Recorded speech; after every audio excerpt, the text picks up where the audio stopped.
savoir et de savoir-faire. Il y a 2 semaines, le jeune bâtonnier Traoré nous a accueillis à Ouagadougou, à l'occasion de la rentrée du barreau du Burkina Faso. Et le thème de la rentrée, c'était le droit communautaire, notre avenir. Oui, le droit communautaire, notre avenir, encore une fois, M. le bâtonnier Aka, vous l'avez rappelé tout à l'heure, nous sommes dans un espace harmonisé. Nous sommes à Abidjan. Abidjan, le siège de la Cour commune de justice d'arbitrage. Que dire davantage quand on sait qu'aujourd'hui nous disposons, en tout cas au niveau institutionnel judiciaire, d'instruments qui font que rien n'empêche aujourd'hui qu'en tant qu'avocat, en tant qu'ordre professionnel, j'allais dire en tant qu'abaro, nous formions une seule entité. Oui, mes chers confrères, nous sommes cet après-midi à Abidjan pour la rentrée du barreau de Côte d'Ivoire et la rentrée des stages. Le thème de la rentrée, l'avocat dans la cité. Oui, nous sommes des avocats. Nous sommes les bâtisseurs de l'état de droit. Nous sommes dans la cité, M. le bâtonnier Aka. J'allais dire, nous sommes au cœur de la cité. Et j'ai l'habitude de dire, qui mieux que nous est à même de porter le flambeau de la liberté, de la démocratie. Parce que, avocats, nous sommes des soldats, j'allais dire les piliers de tout ce que cela représente en termes de valeurs universelles. Alors, qu'il me soit permis, encore une fois, de vous dire, M. le bâtonnier, les membres du Conseil de l'Ordre, combien nous sommes heureux d'être parmi vous aujourd'hui pour célébrer l'avocat, pour célébrer le verbe, pour célébrer ces jeunes que nous aurons l'occasion tout à l'heure d'écouter avec beaucoup de plaisir. En tout cas, au nom de mes confrères bâtonniers, au nom de l'ensemble des avocats africains ici présents, invités pour la circonstance, je tiens encore une fois à vous dire merci. Je vous remercie pour votre écoute.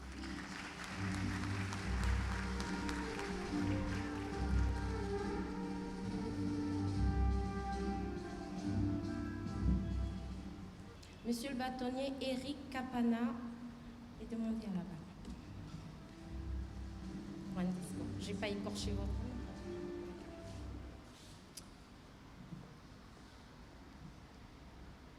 Comme disent nos amis anglo-saxons quand ils ont peur d'oublier les hautes personnalités qui sont dans une assemblée, ne connaissant pas tous vos noms, je dirais, mesdames et messieurs les hautes personnalités, mesdames et messieurs les bâtonniers, membres des conseils de l'ordre, mes chers confrères.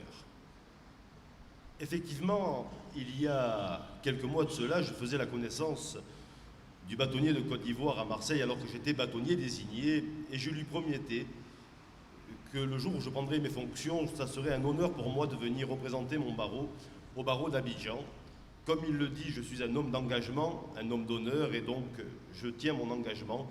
Je suis venu aujourd'hui d'assez loin, comme vous le savez, pour représenter mon barreau et pour faire honneur au bâtonnier d'Abidjan. Cependant, le bâtonnier d'Abidjan est un plaisantin, puisqu'il ne m'avait pas indiqué que je devais prendre la parole. Je me rappellerai de ceci parce que peut-être qu'un jour, quand il viendra au barreau de Marseille, il aura peut-être également une petite surprise que je lui concocterai. Mais je ne peux pas encore dire de quoi il s'agit, ça sera vraiment une surprise. Alors dire que pour un jeune bâtonnier que je suis, puisque j'ai pris mes fonctions le 1er janvier, c'est un honneur pour moi de me présenter devant une telle assemblée, est un doux euphémisme. J'ai eu la chance, en attendant que les personnalités arrivent et que l'audience de la rentrée solennelle débute, de pouvoir assister à l'audience de comparution immédiate qui se tient dans la salle à côté. Sincèrement, ça a été une expérience exceptionnelle pour moi, puisque, outre un avocat brillant qui plaidait et qui a obtenu une relaxe, ce qui est quelque chose de toujours fantastique quand on est du côté de l'avocat de la défense, j'ai pu également apprécier, et je tenais à vous le dire solennellement, la qualité de votre justice.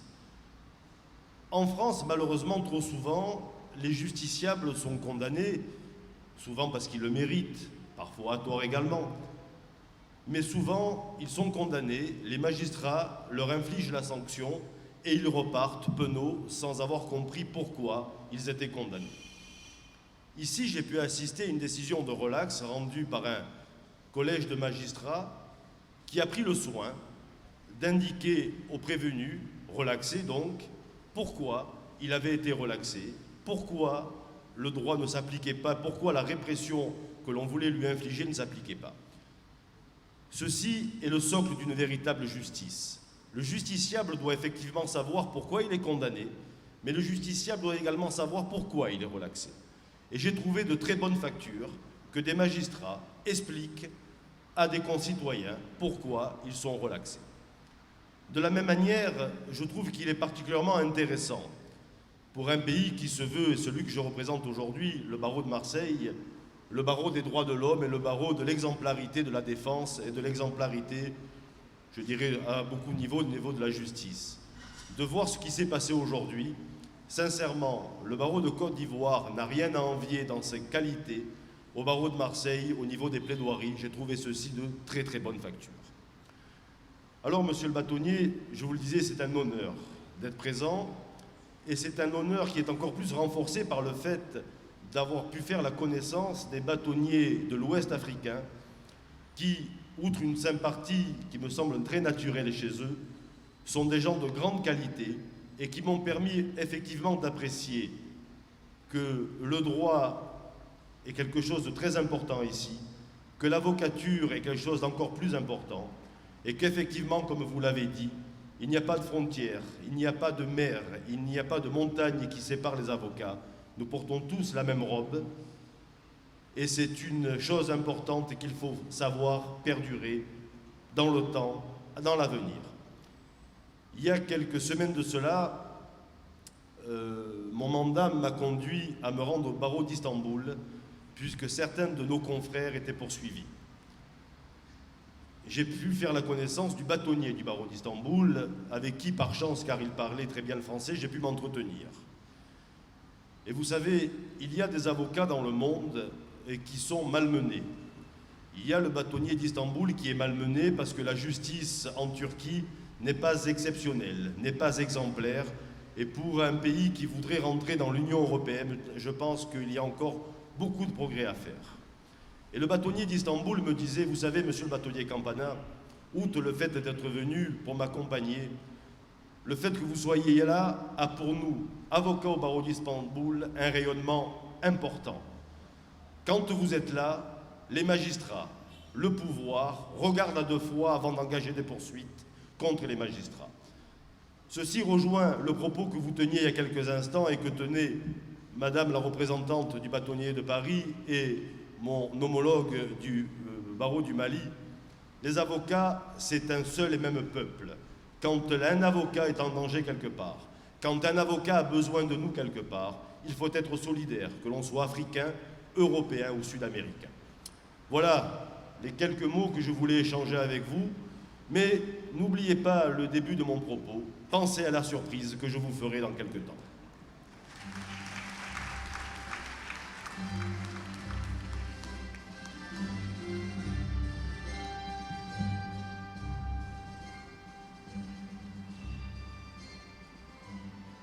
Nous atteignons le point focal de notre cérémonie, qui constitue le discours des secrétaires de conférence.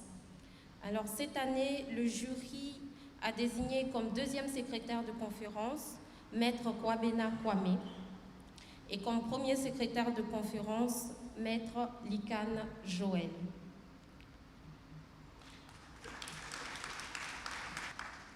Ils présenteront tous le même thème, tous deux le même thème, qui est « Il a tué, je le sais, je le défendrai ».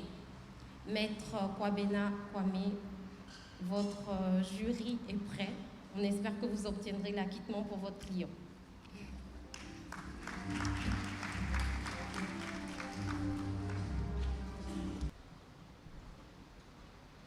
Monsieur le Président de la juridiction de Séan, Mesdames et Messieurs, membres du jury d'assises. Me voici encore devant la cour d'assises pour défendre l'accusé. La dernière fois que j'ai été devant cette cour pour jouer le même rôle, à ma sortie, j'ai entendu une voix dans le public qui disait ceci: c'est un avocat maudit. Il me paraît alors nécessaire de faire la part des choses en levant l'équivoque pour dire: je ne suis pas un avocat maudit.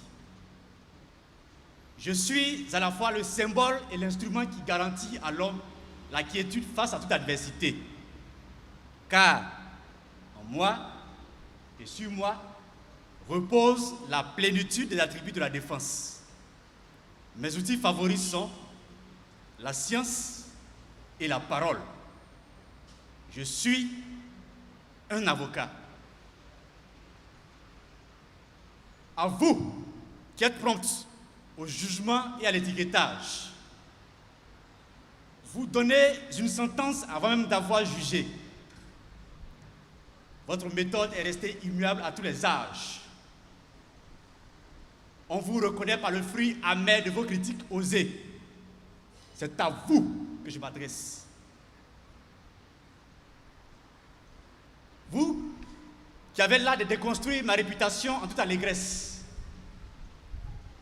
Vous qui n'avez foi qu'en votre opinion, celle de la thèse unique. Peu vous importe si vous êtes dans la vérité ou dans la superficielle critique. Oseriez-vous me comprendre pour une fois? Vous qui me stigmatisez en me logeant dans la métaphore d'un être sans foi ni loi.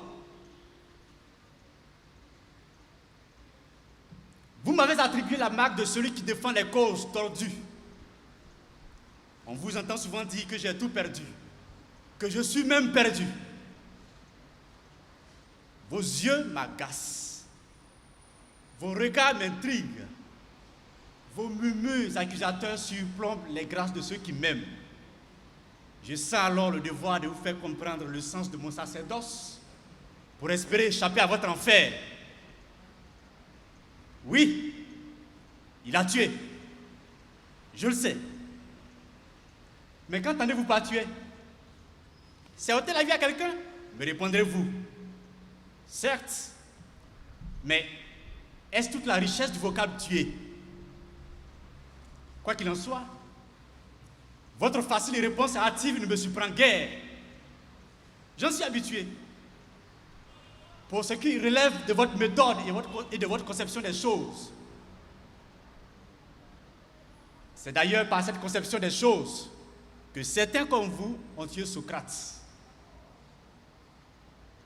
Pour vous, je constitue un anathème pour avoir voué mon sacerdoce à la cause de celui qui a tué.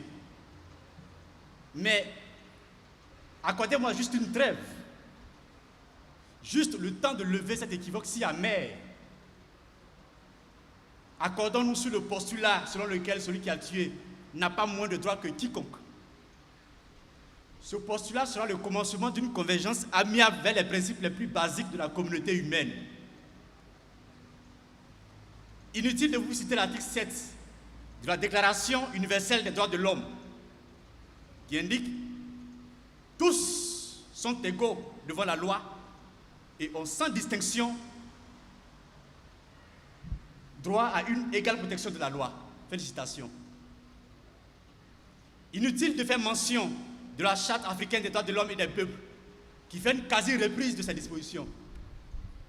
Dites-moi, ces textes font-ils abstraction de celui qui a tué?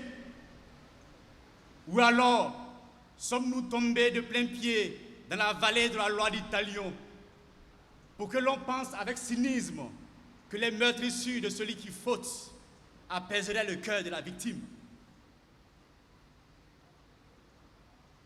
Une réponse objective à ces questions pourrait vous ôter les écailles des yeux.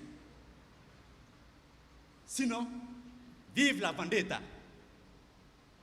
Quant à moi, j'ai hâte de vous dire, il a tué, je le sais, et je le défendrai. Mesdames et messieurs, je le défendrai. Je le défendrai pour 2 raisons au moins. La première raison, qui en elle-même constitue un vigoureux moyen de défense, procède de ce que tuer n'est pas une abomination. La deuxième raison, quant à elle, résulte de ce que la société, ayant considéré à tort que le fait de tuer constitue un acte gravissime, celui qui tue a nécessairement besoin de moi pour le secourir, tant dans sa vulnérabilité que dans ses adversités. Sinon, tuer n'est pas une abomination. Tuer constitue l'acte le plus banal qui atteste que l'homme est l'homme. Il s'ensuit qu'aussi longtemps que cette nature humaine subsistera, des raisons pousseront l'homme à tuer. Tuer reste donc un phénomène inhérent à la vie. Tout le monde tue. Même la justice tue.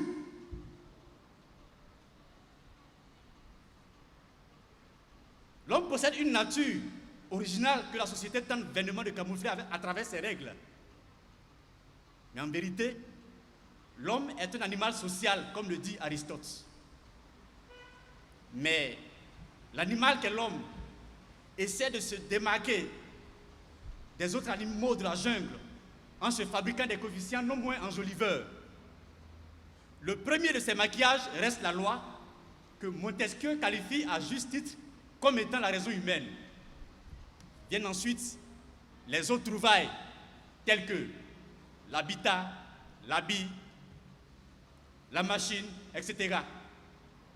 Mais toutes ces choses, bien qu'embellissant l'homme dans ses rapports de société, ne parviendront jamais à modifier sa substance, qui reste celle d'un animal. En tant que tel, c'est dans la manifestation de ses comportements les plus primitifs et barbares que l'homme révèle son authentique identité.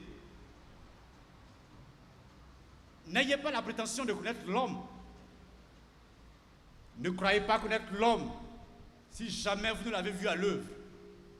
Si jamais vous ne l'avez vu s'emparer de son prochain et le tuer d'un geste très banal. Le chien joue avec ses griffes.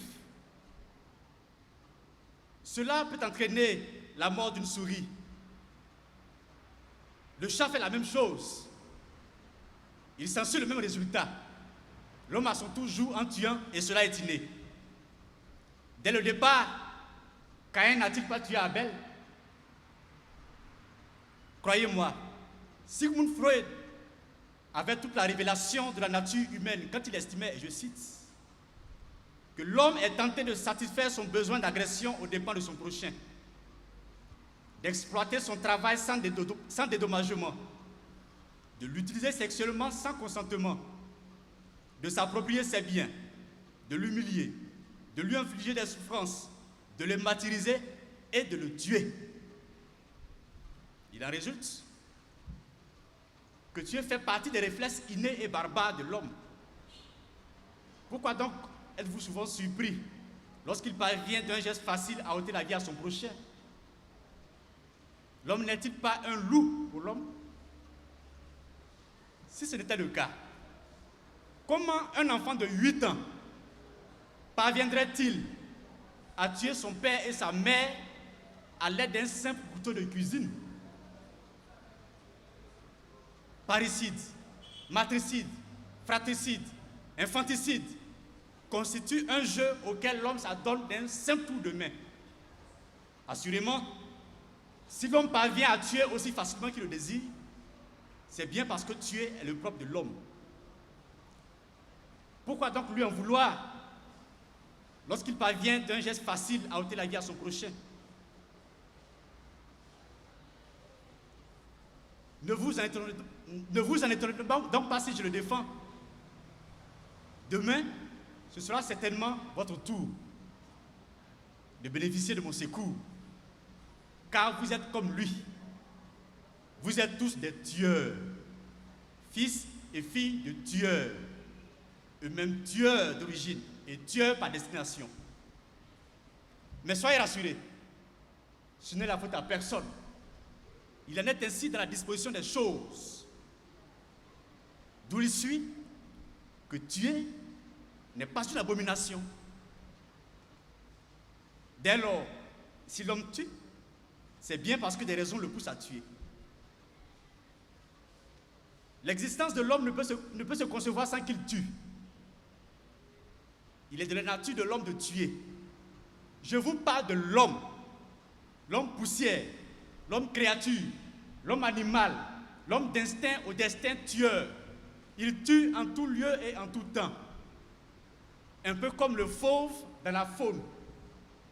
C'est la raison qui explique que l'homme tue son prochain et que lorsqu'il manque de tuer son prochain, il trouve toujours de quoi tuer. L'homme tue des choses et des êtres, allant des plus imaginables à ceux qui le sont le moins. L'homme tue pour se nourrir. Il obtient la viande, les mollusques, le poisson, les crustacés qu'en tuant. Même pour de la sauce, l'homme a besoin de tuer les plantes. L'homme tue pour défendre et pour se défendre. Quand il procède ainsi, il parle de légitime défense, de l'ordre de la loi, de commandement de l'autorité légitime, d'état de nécessité, etc. L'homme tue aussi pour rendre service. On parle alors d'euthanasie, c'est-à-dire le fait d'abréger les souffrances d'un malade en le tuant. L'homme tue sa peur, l'homme tue sa haine, son hypocrisie et sa rancœur. L'homme tue le temps, l'homme se tue lui-même en tout temps.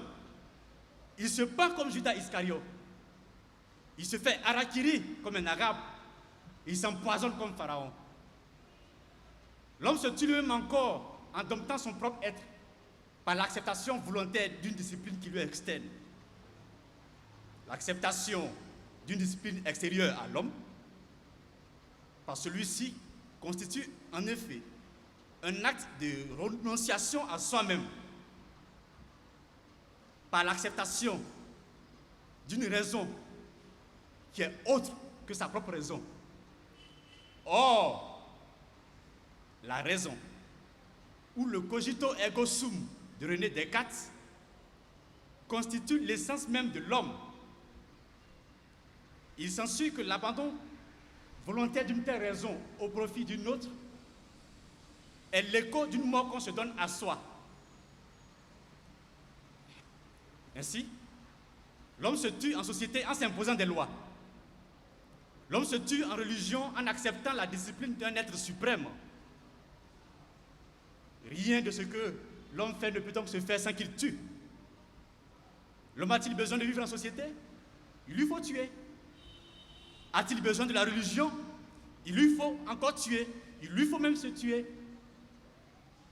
En vérité, je vous le dis,